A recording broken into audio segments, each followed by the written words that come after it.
ॐ सदाशिवसमारम्भां शङ्कराचार्यमध्यमाम् अस्मदाचार्यपर्यन्तां वन्दे गुरुपरम्पराम्। ओम नमो नमः। भास्कराय नमः। आप सभी का स्वागत है। आज से हम श्रीमद् भास्कराचार्य विरचित लीलावती नामक ग्रंथ का जो क्षेत्र व्यवहार नामक अध्याय है उसका अध्ययन प्रारंभ कर रहे हैं। इस क्षेत्र व्यवहार नामक अध्याय में भुज, कोटि, कर्ण इत्यादि को हम सबसे पहले जानेंगे। और इसका प्रथम श्लोक में भुज भुज और कोटि के द्वारा कर्ण का मान कैसे ज्ञात किया जाता है, अथवा कोटि कर्ण के मान द्वारा भुज का ज्ञान कैसे किया जा सकता है, अथवा किसी एक भुजा के होने के बाद उनकी अन्य भुजाओं का मान कैसे ज्ञात किया जा सकता है, ये इसमें बताया गया है। क्षेत्र व्यवहार का इस अध्याय का जो नाम क्षेत्र व्यवहार है, इसका अभिप्राय मैं आपको स्पष्ट कर दूं।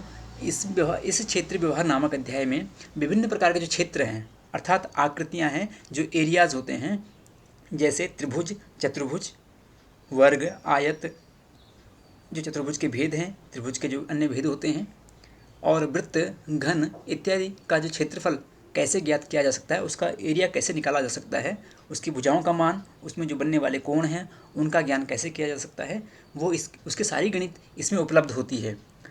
यह भास्कराचार्य द्वारा की भी यह रचित ग्रंथ है और बहुत सरल भाषा में श्लोकों के माध्यम से संस्कृत का यह पाटीगणित नामक ग्रंथ कहा जाता है।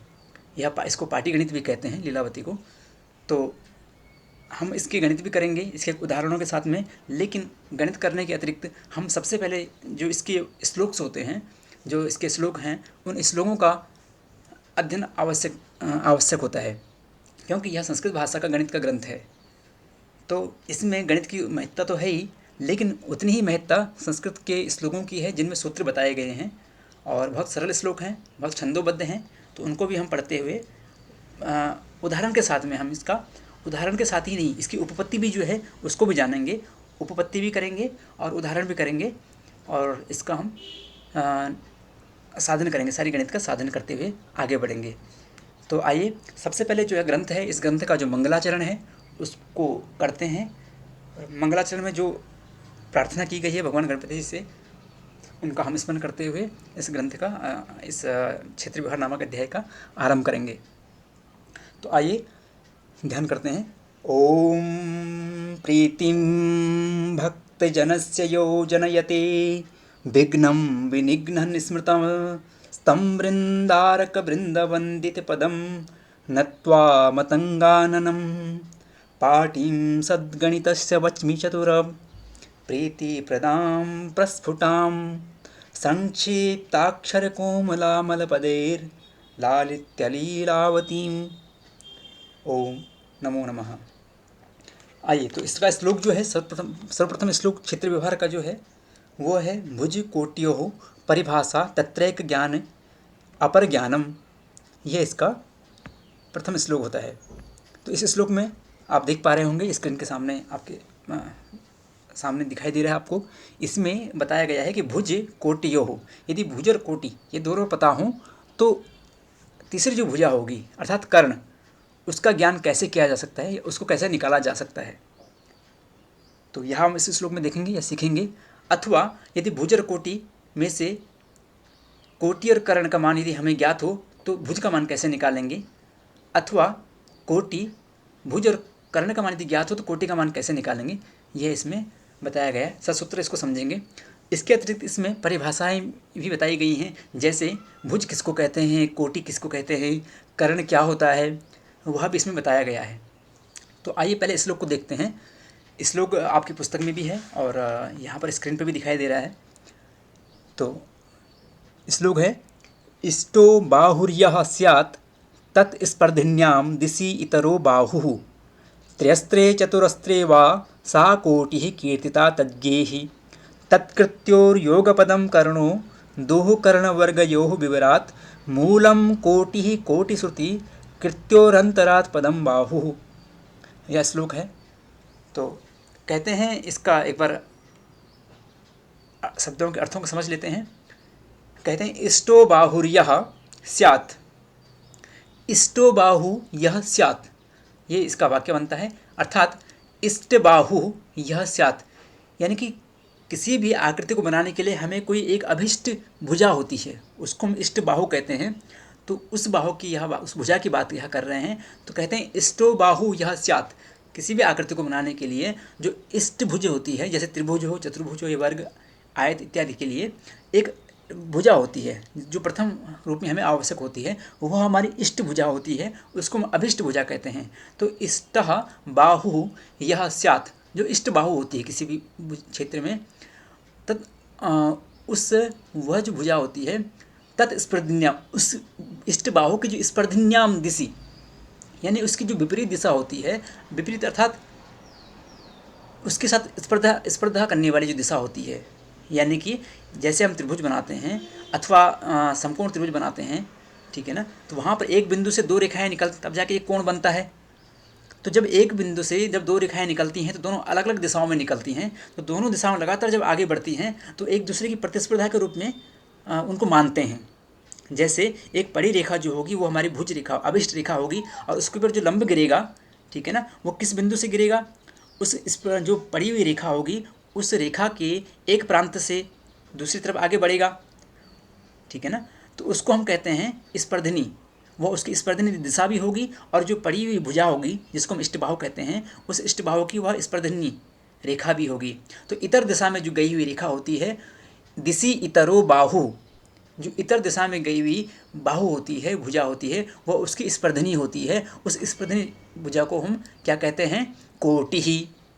यह जो कोटि होती है, त्रिस्त्रे चतुरस्त्रे वा सा कोटि, वह त्रिस्त्रे अर्थात त्रिभुज में भी और चतुरस्त्रे यानी कि चतुर्भुज में भी हो सकती है, ठीक है, अथवा होती है।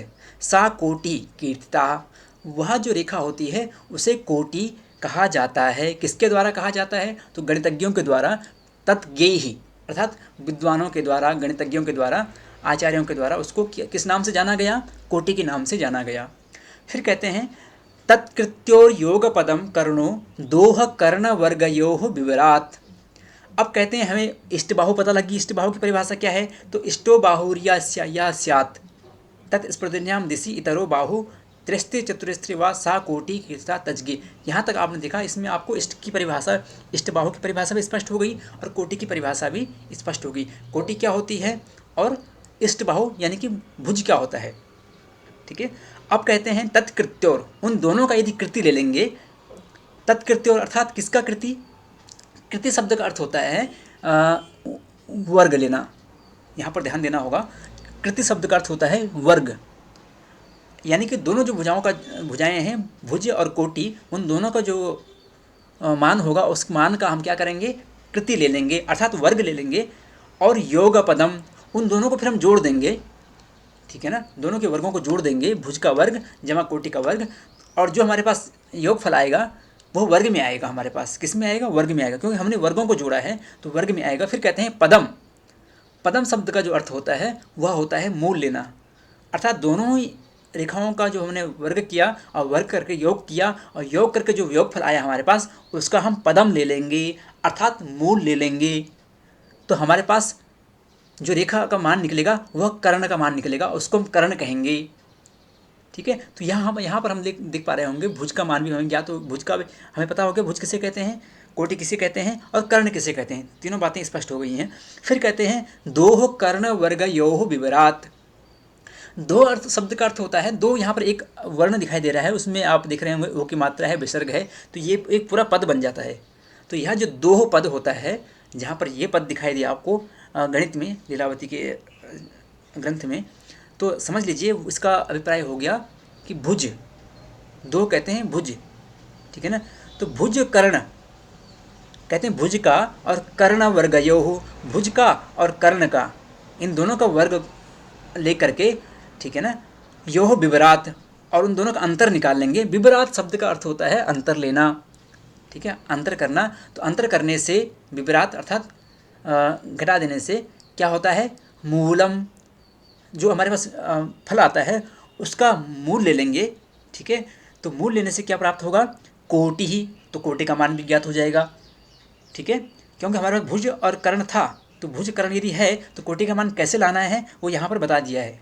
यानी कि भुज कर्ण का जो वर्ग होगा, पहले दोनों का वर्ग किया, वर्ग के बाद उन दोनों का अंतर किया, अंतर करने के बाद जो फल आया हमारे पास उसका मूल ले लिया तो कोटि का मान ज्ञात हो गया। इसी प्रकार से फिर आगे कहते हैं कोटि श्रुति कृत्योरंतरात् पदम बाहु। अब यदि हमें भुज का मान निकालना हो तो कैसे निकालते हैं वो लास्ट पंक्ति में बता रहे हैं। कोटि श्रुति कृत्योरंतरात् पदम बाहु।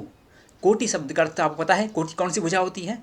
जो किसी रेखा के एक प्रांत पर गिरती है, ठीक है, अथवा किसी रेखा के ऊपर सीधे गिरती है, ठीक है, उसको हमने कोटि माना है। कोटि की परिभाषा ऊपर स्पष्ट कर चुके हैं। तो कोटि और भुज आपको स्पष्ट है कौन सी कोटि है कौन सी भुज है। अब यहाँ पर कहते हैं कोटि श्रुति, तो कोटि और कर्ण, श्रुति शब्द का अर्थ हो गया कर्ण। कर्ण रेखा कौन सी होती है? तीसरी जो रेखा होती है किसी त्रिभुज में अथवा किसी चतुर्भुज में, वह कर्ण कहलाती है। तो कोटि श्रुति यानी कोटि और कर्ण का कृति ले लेंगे, तो कोटि कृति यानी कोटि का वर्ग लेकर के और कृति श्रुति अर्थात कर्ण का वर्ग, इन दोनों का वर्ग लेने के बाद कृत्यो लेने के बाद, कृत्यो अर्थात वर्ग करने के बाद अंतरात, फिर उन दोनों का अंतर कर लेंगे। तो अंतर लेने से जो हमारे पास बाहु आती है वह वर्ग में आती है, और फिर बीच में शब्द आया है पदम, और उसका पद ले लेंगे अर्थात मूल ले लेंगे। तो जो हमारे पास तीसरी भुजा होगी वह भुज निकल जाएगा, उसका मान निकल जाएगा, अर्थात आधार भुजा जो हमारे पास है उसका मान निकल जाएगा। तो यहाँ पर सभी शब्दों से आप परिचित हो गए होंगे, ऐसा विश्वास है। अब हम आगे देखते हैं, ये श्लोक भी हमने पढ़ा, श्लोक के बाद इसका अर्थ भी जान लिया। अब इसका भावार्थ एक बार पुनः जानेंगे, परंतु इसके जो शब्द हैं वो आपके सामने कुछ यहाँ पर हैं, इसलिए लिखे हैं यहाँ पर ताकि आपको ये शब्दों का अर्थ अच्छे से स्पष्ट हो सके। क्योंकि गणित के अंतर्गत जो शब्द आते हैं, लीलावती नामक जो ग्रंथ है इसमें जो गणित है उस गणित के लिए जो शब्द प्रयोग हुए हैं वो पारिभाषिक शब्द हैं, गणितीय ग्रंथों में उनका उपयोग होता है। तो यहाँ पर जो है अब आप देख पा रहे होंगे शब्द भुजा है, अर्थात भुज किसको कहते हैं? तो आधार को हम भुज कहते हैं। वैसे तो जितनी भी बाहुएं होती हैं वो सब बाहु होती हैं, किसी भी त्रिभुज की जितनी भी भुजाएं होती हैं वो बाहु होती हैं, लेकिन भुज कहा जाता है यहाँ पर आधार भुजा जो है, यानी कि जिसको हम आधार कहते हैं हिंदी में, जो प्रथम रेखा होती है इसको हम अभिष्ट रेखा भी कहते हैं, उसको इष्ट बाहु भी कहते हैं, तो उसको भुज कहा गया है। त्रिभुज में उसको भुज कहा जाता है। त्रिस्ते शब्द का अर्थ आपको पता है अर्थात त्रिभुजे। चतुरस्त्रे का शब्द का अर्थ आपको पता है अर्थात चतुर्भुजे। व अथवा श्रुति अर्थात कर्ण, जो तीसरी भुजा होती है त्रिभुज की, अथवा चतुर्भुज की जो तीसरी भुजा होती है उसको कर्ण कहा जाता है। कृति अर्थात वर्गः, विवरात अंतरात, पदम मूलम, दोह अर्थात भुजः, आधार वाली जो भुजा होती है उसको दोह भी कहते हैं, ठीक है ना। कोटि अर्थात बाहु, इतरः अर्थात अन्यः, कीर्तता कहा जाता है किसके द्वारा? तो गेहि बुधैहि, विद्वानों के द्वारा, बुधैहि गणितज्ञों के द्वारा और विद्वानों के द्वारा या आचार्यों के द्वारा। तो गेहि शब्द का अर्थ होता है बुधैहि, ठीक है ना। अब हम इसका कुछ परिभाषाएं हैं, जैसे कि आपको बताया था कि भुज क्या होती है, कोटि क्या होती है, कर्ण क्या होती है, तो इनके वाक्य के रूप में आपको इनकी परिभाषाएं स्पष्ट हो जाएंगी, जिससे आपको परीक्षा में लिखने में भी सरलता मिलेगी। तो आप यदि इनका वाक्य स्वयं श्लोक में से निकाल सकें तो अच्छी बात है, अन्यथा आपके लिए यहाँ पर त्रिभुजे, चतुर्भुजे, व या अविष्टा सा भुजा, ये भुज की परिभाषा हो गई। इसी प्रकार से भुज की दूसरी परिभाषा भी बनती है, वो है कोटि श्रुति कृत्योरंतरात् पदम बाहु भवति। अब ये मैं आपको पढ़ के नहीं सुना सकता क्योंकि समय बहुत लंबा वीडियो हो जाएगा। आप इसके बाद आगे इसका सूत्र देख लीजिए, और इनका जो कोटि की दो परिभाषा है, कर्ण की कोटि की 3 परिभाषाएं हैं, कर्ण की 1 परिभाषा है, भुज की 2 परिभाषाएं हैं, तो ये आपके लिए सुविधा के लिए। अब इसका सूत्र देखते हैं कैसे यह होता है कि भुज वर्ग में कोटि वर्ग कैसे निकालते हैं। हम त्रिभुज को जानते हैं कि त्रिभुज की 3 भुजाएं होती हैं, और त्रिभुज में हम समकोण त्रिभुज की बात अभी कर रहे हैं, क्योंकि त्रिभुज के अन्य भेद भी होते हैं, वर्ग के भी अन्य भेद होते हैं, ठीक है ना। तो यहाँ पर हम त्रिभुज की जो प्रथम भेद है इसका, जिसको हम समकोण त्रिभुज कहते हैं। समकोण त्रिभुज का लक्षण क्या है? तो समकोण त्रिभुज जिसका एक कोण 90 डिग्री का हो वह समकोण त्रिभुज होता है। जैसे खा का गा, यह एक त्रिभुज है, इस त्रिभुज का एक ये वाला जो कोण होगा, का बिंदु पर बनने वाला कोण, ये संपूर्ण कोण ये 90 डिग्री का होगा। इसलिए हम कह सकते हैं का खा घ ग यह समकोण त्रिभुज है। इसको जातीय त्रिभुज भी कहा जाता है। अब आप इसमें देखेंगे कि इस त्रिभुज को का घा रेखा जो है, का से घा तक लंब गिरने पर, घा बिंदु पर जब हम लंब करते हैं तो इस त्रिभुज को दो भागों में, दो बराबर भागों में बांट देती है। तो तब ये दो त्रिभुज हमारे पास उत्पन्न होते हैं, पहला का खा घा, दूसरा का ग घा। ये दो त्रिभुज हमारे पास उत्पन्न होते हैं। अब इन दोनों त्रिभुजों में आप देखेंगे तो इसका यह कोण जो होगा यह 90 डिग्री का नहीं हो सकता, यह वाला कोण भी 90 डिग्री का नहीं हो सकता, और घा बिंदु पर बनने वाला जो कोण है यह जरूर 90 डिग्री का है।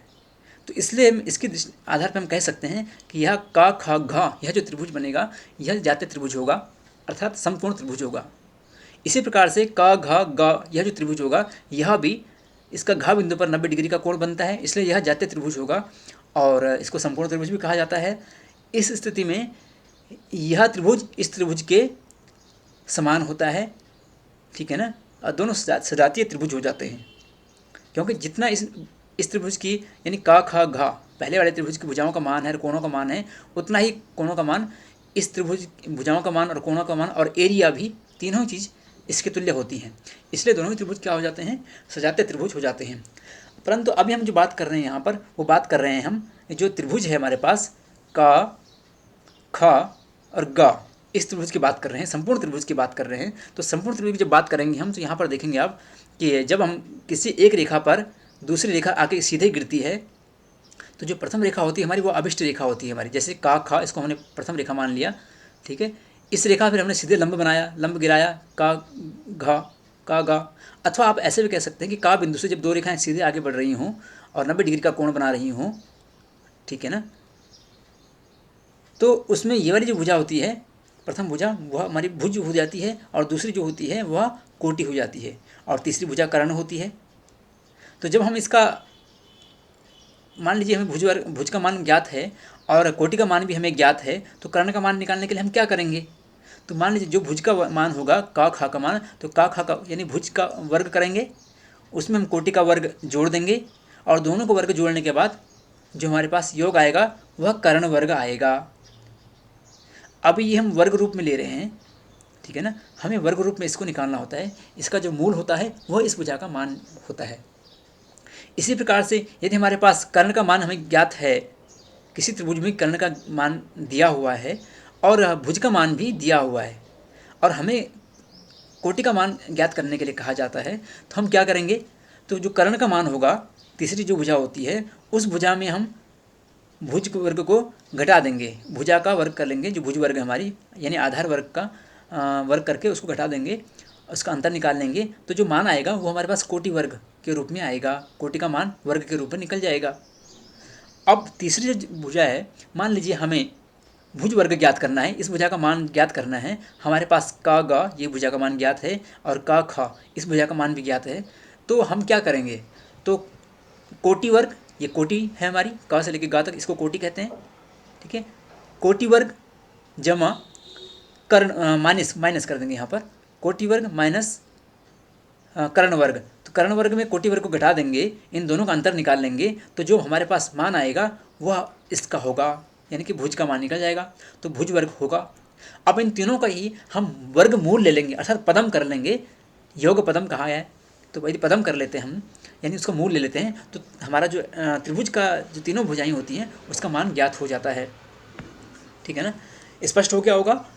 इसका हम एक बार हिंदी भावार्थ देख लेते हैं, फिर हम इसका एक उदाहरण करके देखेंगे आगे। अभी इसकी उत्पत्ति भी समझ लेते हैं कि यह कैसे होता कैसे है। तो पहले हम इसका जो हिंदी भावार्थ है वह देखते हैं। हिंदी भावार्थ क्या है इस श्लोक का, त्रिभुज तथा चतुर्भुज में जो अभिष्ट भुज होती है, अर्थात जो प्रथम भुज होती है, उस पर दूसरी दिशा से जो लंब रूप रेखा गिरती है, लंब रूप जो भुजा गिरती है, ठीक है ना, उसे गणितज्ञों ने क्या कहा है, कोटि कहा है। तो कोटि का और भुज का अंतर स्पष्ट हो गया।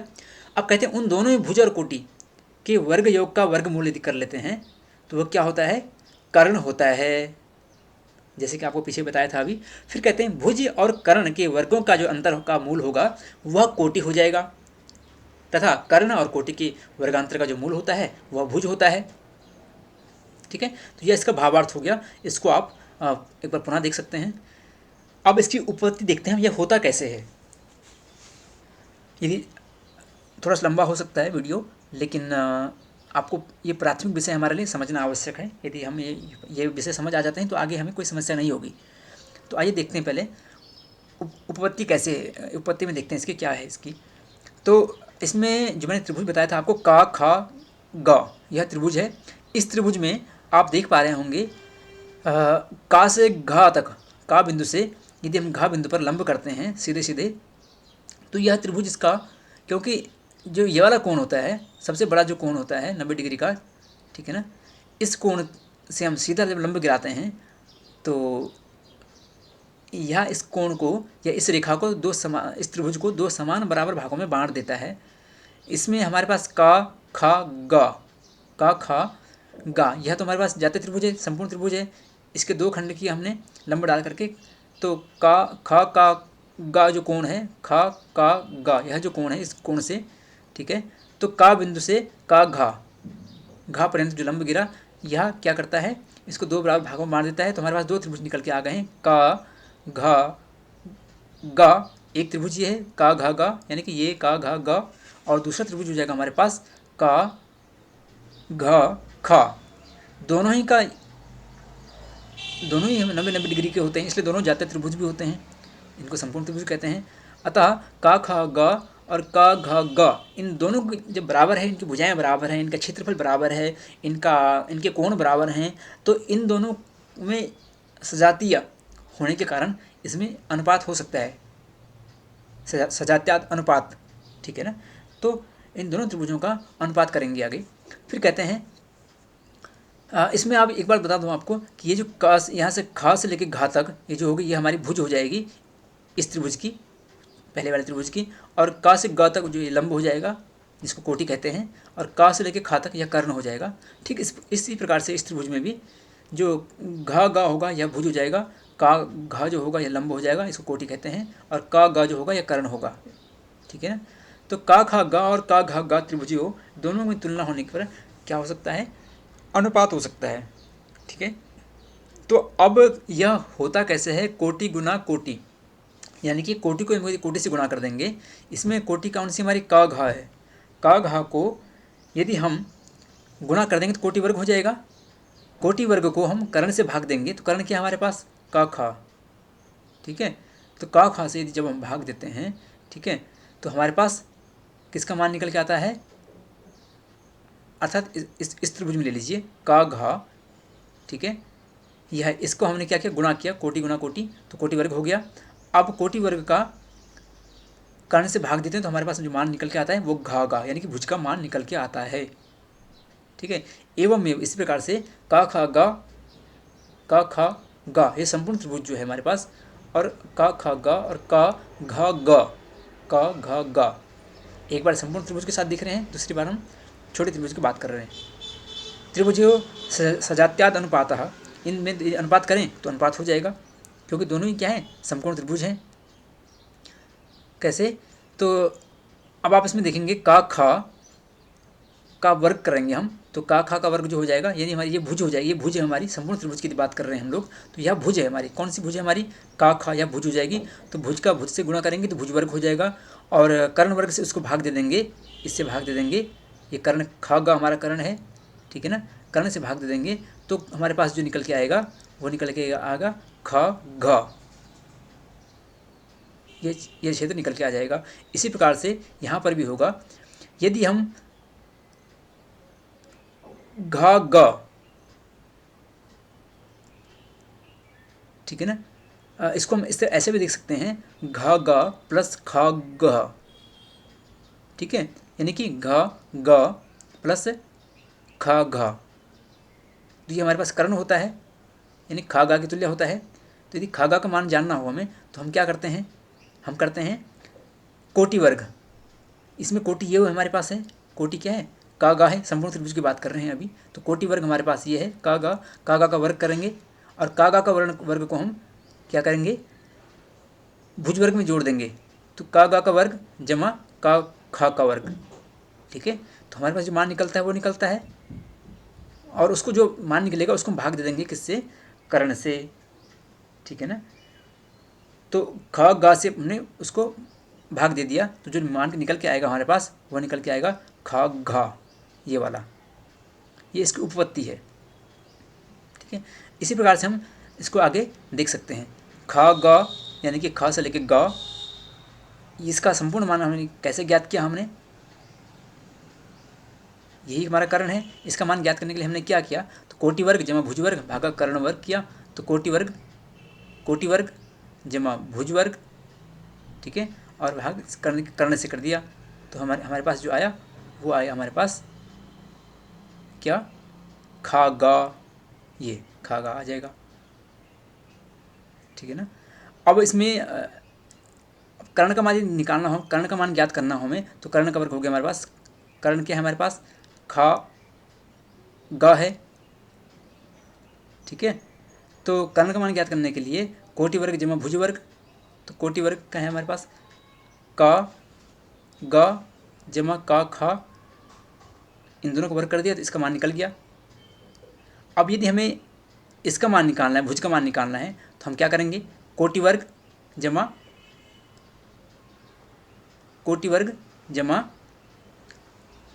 कोटि वर्ग माइनस कर्ण वर्ग खा गा का वर्ग कर देंगे तो हमारे पास निकल के आ जाएगा का खा, इसका मान निकल के आ जाएगा। ठीक है, अब हमें कोटि का मान भुज का मान निकल गया। अब कोटि का मान निकालना हो तो हम का घा का वर्ग जमा खा गा का वर्ग कर देंगे तो का गा का वर्ग निकल जाएगा। का खा का वर्ग को माइनस कर देंगे खा गा में तो हमारे पास का गा का मान निकल के आ जाएगा। इसी प्रकार से हमारी तीसरी भुजा भी निकल जाएगी और इन तीनों का जब मान निकल जाएगा तो उसका मूल ले लेंगे तो उन भुजाओं का जो हमारा वास्तविक मान है वह हमें ज्ञात हो जाएगा।